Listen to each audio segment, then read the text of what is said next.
doing some fives on deadlift. This is 462, 3 sets of 5.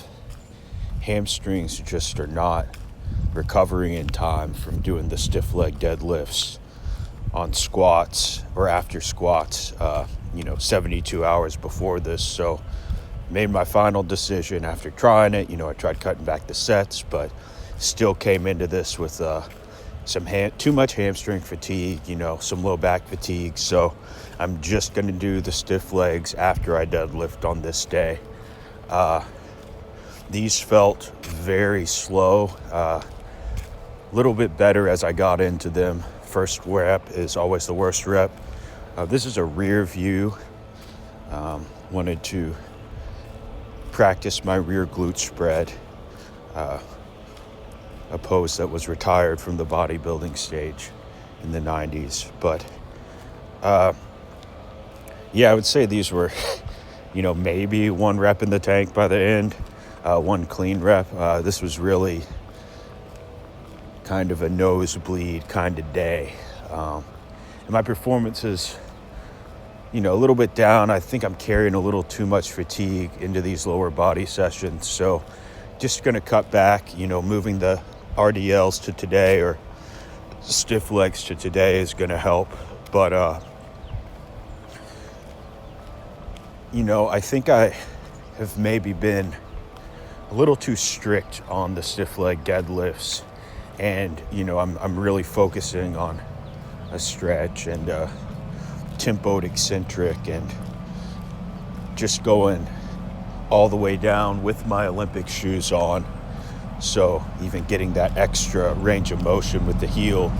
And I've been thinking about doing more of an RDL where I come down to mid-shin, but it's just hard for me to know to regulate consistently the range of motion on that, and that bothers my OCD.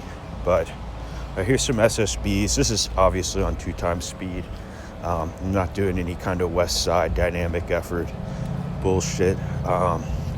Low back was the limiter on this, and so these are a good movement for me. They're good for sort of mid-back strength. So I'm going to try keeping them in, see if reducing the overall training volume will help a little bit. And if I just feel like my back is too tired, then I'll put in belt squats. But yeah, you saw the stiff legs there. And then again, 2x speed. These are split squats. I, brace against the uprights of that rack to give myself a little stability. And these are always the first thing I throw out. But as soon as I put them back in, I realize that I shouldn't throw them out. But I always forget that lesson. I was fueled by some cookies and ice cream and cake that I consumed at about 2 a.m. and was really just trying to pinch that all back so it didn't come exploding out. That's not the kind of explosiveness I'm trying to train for. This always gets me wheezing pretty nicely. I've been doing cardio on the walk pad every day, so maybe that will help with my conditioning. This is my dumb sort of core movement for the day, and I actually do these before I deadlift. But awkward setup, you see me kind of shuffling around a little bit to find the right position on that pad, but just leg raises off the GHD. I load it with the belt.